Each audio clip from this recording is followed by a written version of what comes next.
সাদা তেল আর ঘি মিশিয়ে দিলে জিনিসটা ভালোও হবে, আবার টেস্টিও হবে, ফ্লেভারটা ভালো হবে। সম্পূর্ণ তো ঘিয়ে করাই যায়, কিন্তু আমি সম্পূর্ণ ঘিয়ে করবো না। একটু রিফাইন অয়েল আর একটু ঘি মিশিয়ে আমি এটা বানাবো। আচ্ছা, তেলটা আমার আগে থেকে গরম করা হয়ে গেছে। এবার আমি এতে দেব একটা তেজপাতা আর আগে থেকে থেতো করে রাখা দুটো এলাচ।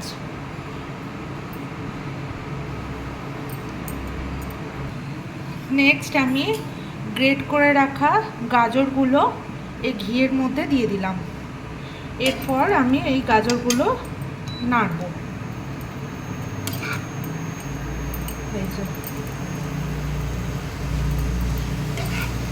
ফ্লেমটা আমি এখন হাই রেখেছি, একটু ভেজে ভেজে নিই, একটু নরম হয়ে আসুক, তারপর ফ্লেমটা কমিয়ে লোতে রেখে দেব, ঢাকা দিয়ে দেব। আস্তে আস্তে হবে, এটা যত মজবে জিনিসটা তত ভালো হবে খেতে। অনেকে অনেক রকমভাবে করে এই হালুয়া, আজকে আমি একটু অন্যরকম ট্রাই করব। জানি না কেমন হবে, তবে ফার্স্ট টাইম ট্রাই করব, তো দেখি কেমন হয়।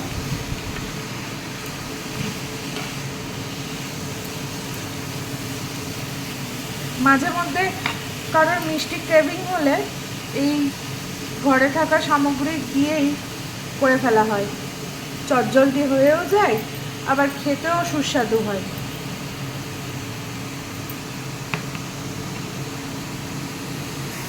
আচ্ছা দেখুন, আমি এটা একদম লো, মানে হালকা হালকা করে নেড়ে নিয়েছি। এবার আমি এই ফ্লেমটা কমিয়ে দেব। আচ্ছা, এটা আমি মোটামুটি এই 100 থেকে 300-র মধ্যে রাখবো, তাতে আমার জিনিসটা মজেও যাবে, আবার ভাজা ভাজাও হয়ে যাবে। ভাজা না হলে না, এই জিনিসটা কাঁচা হয়ে থাকলে ভালো লাগে না খেতে। এবার আমি এটা ঢাকা দিয়ে দেবো। এই যে এটা আমি ঢাকা দিয়ে দিলাম, মিনিমাম 5 মিনিট মতন ঢাকা দিলাম। 5 মিনিট পর আমি আবার এটা ঢাকাটা খুলবো। এই যে এবার কিছুক্ষণ পর আমি ঢাকনাটা খুলে এই নেড়ে দিচ্ছি আর একটু। এখনো হবে, হ্যাঁ, এখনো হয়নি, এখনো হবে।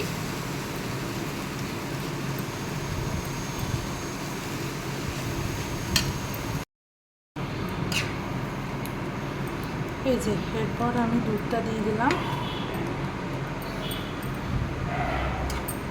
দুধটা একটু সেদ্ধ হোক, তারপর আমি বাকি ইনগ্রিডিয়েন্টসগুলো দেব। আচ্ছা, ফ্লেমটা আমি একটু বাড়িয়ে দিচ্ছি, একটু ফুটে যাক জিনিসটা।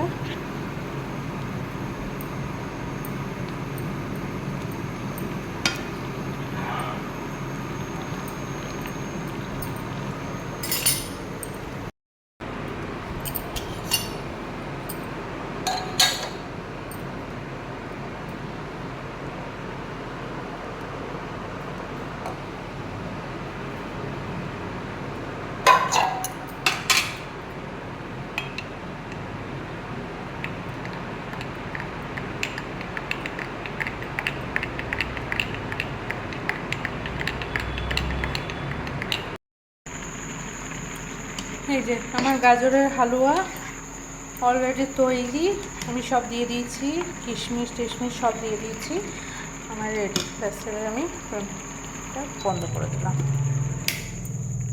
হয়ে গেছে। এবার এটা বাটিতে সার্ভ করে দিলে গাজরের হালুয়া রেডি। আমি এই প্রসেসেই করি। আরও অনেক কিছু দেওয়া যায় এতে, খোয়া ক্ষীর দেয়, অনেক কিছু দেয়। আমি বেশি কিছু দিলাম না, আমি আমার ঘরে যা ছিল আমি এটাই দিয়েই তৈরি করলাম। যে এবার আমি এটা ঢাকা দিয়ে দেব, এবার এটা হোক রেডি আমার। ভালো লাগলে লাইক করে দিও।